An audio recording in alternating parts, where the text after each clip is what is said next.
Check this out, my new cover for the iPad has finally arrived, and it has the most important feature for me, a place for the pencil.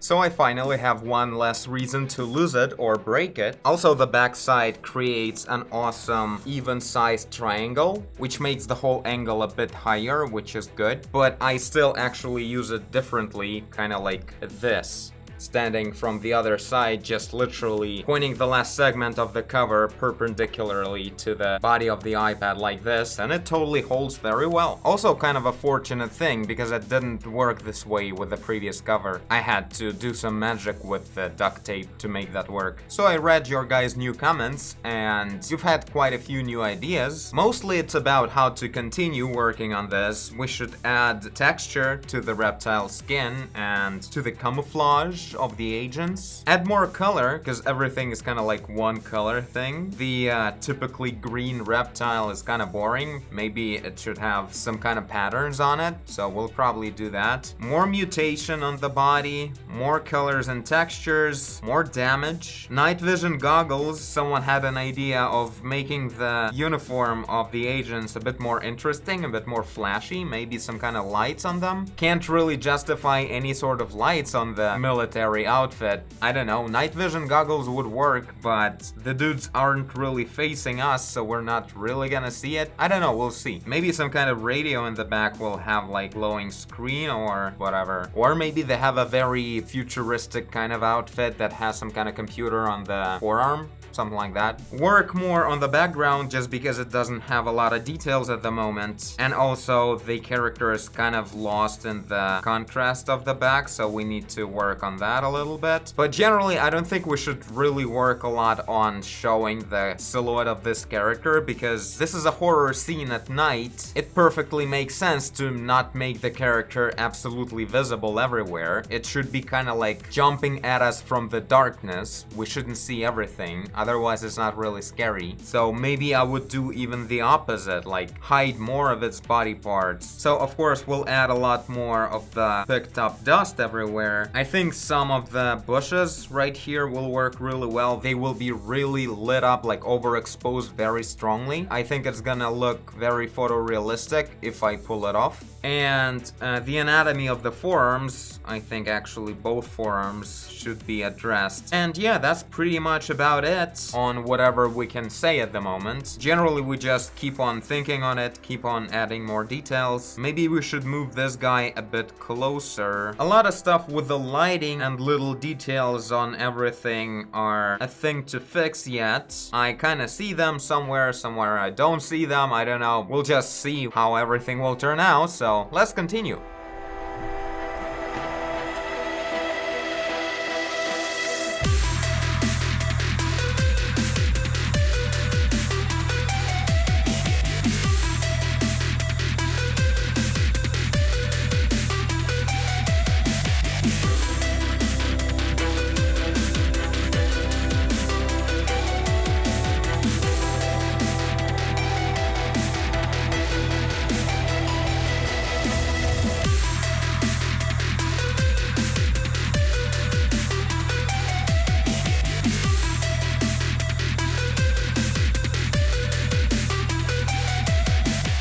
Alright, I guess this is it for this evening of mine. Not the end of the episode, but a time for a break for me. So yeah, I've been working mostly in this corner right now. None of this is like a final thought or a final stage of the thought. Some kind of scales, but I really feel like I will be able to change them around to make them a bit more adapted in the future version, but generally just adding them, checking out what works and what doesn't, and trying to find a proper, like a perfect size of the brush to add these small details everywhere. The brush shouldn't be too small or too big, especially not too small, so it would just blend in properly. Also added quite a few details on the ground, all these dry bushes, small stones, and the shadows from them. Kind of works pretty nice, I think, but again, this is not all of them. Obviously, there's a lot of details missing to make things work on the actual ground, same as for the clouds of the dust, and that's what I'm gonna do in a second.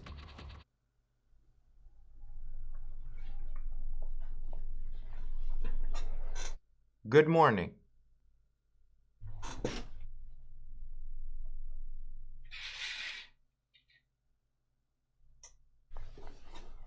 So I slept on it, and I had another idea on just the approach of the whole thing. I think what I need to do is to cover the whole surface of the reptile with like a grid of semi-transparent lines, probably darker lines. I really think it's gonna work well.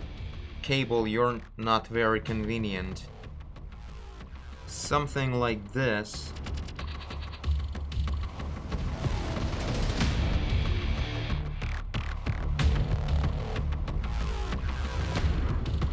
Very important.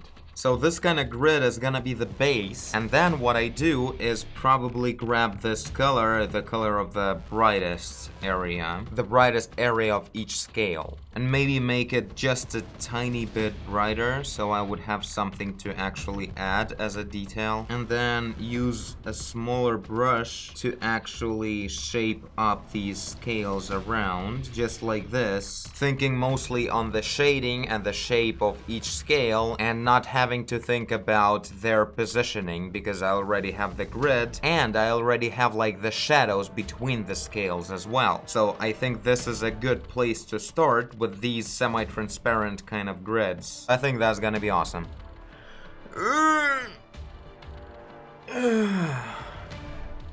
Let's continue.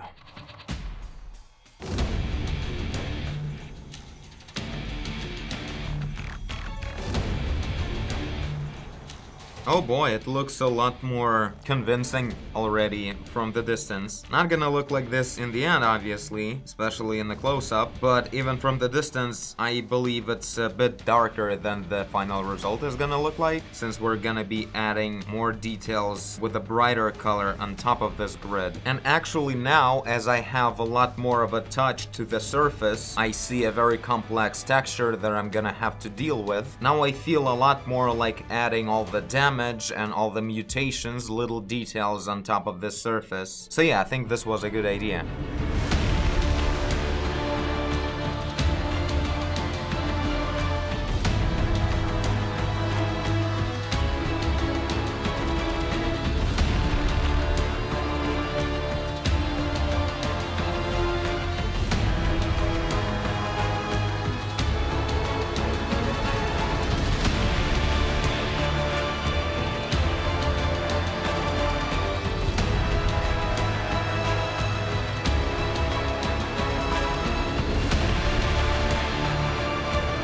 Alright, so I guess this is probably it for today. Didn't really get to work on the background all that much, right? Just toned it down a bit, lowered the contrasts yesterday, and yeah, now we just worked on a whole bunch of scales, added a very heavy damage on the arm. Oh, I actually worked on this, but then I had a little problem, so I lost my progress. And yeah, of course, replaced a big spike right here with this extra arm that SCP grew. Maybe we should add another one here. I don't know if it should be symmetrical. Probably not. We should add another random arm in a very random place. That would look cool. So yeah, I think it looks much better than the spike did. The scales are turning out pretty cool, but there's obviously a lot more work to be done, because when you zoom in, it really folds apart into circles and the grid. But generally, considering we should add a lot more dirt, blood, scars, and a bunch of other stuff, this is a good field to work on, just a massive strokes of different kinds. To add the texture on top, we should just work more and more with these scales. Also, around the neck area right here, I added these bigger, kind of like more vertical scales that are meant to protect the neck of the creature, because, I don't know, maybe it was cut off or blown off a lot of the time, so 682 decided to make it stronger there. I think we should add more of this kind of scales all over the body, like on the hands somewhere it will also be like this, and on other places too. I think it looks really cool to like bring this variety. Not sure about this orange stripe of the scales now. I mean, we should definitely redraw the shapes of these scales. They kind of look lame, but I'll do that with the rest of this arm, of course. Not sure if I should add this color everywhere though, and maybe we should get rid of it at all, but I don't know, generally it's fine. Probably need needs a bit more work, that's it. So yeah, something I haven't mentioned yesterday, the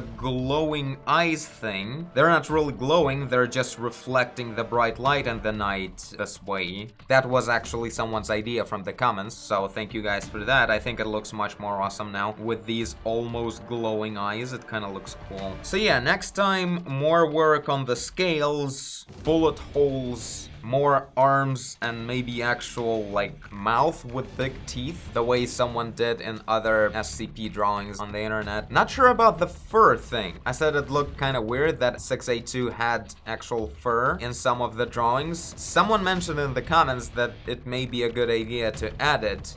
Is that some kind of thing like the eyeballs, that maybe 682 was attacked by something that required fur? Not sure about that, I haven't read all the lore, there's a lot of it. But if it makes sense, if it can be justified, we can add some fur on this character if you guys know something about it, so let me know in the comments. And of course, about everything else as well, what do you think about how things are turning out? Don't worry about the way the dust looks like, it's not very finalized so far. Also, maybe we should work a little bit on the proportions of the agents. And yeah, everything in the background is also subject to further work. Generally, the picture is getting close to having everything it needs in the composition and in most details, so it comes to that stage where it's not really sufficient to draw during the episode, so maybe I'll do some hardcore detailing work outside of the episode.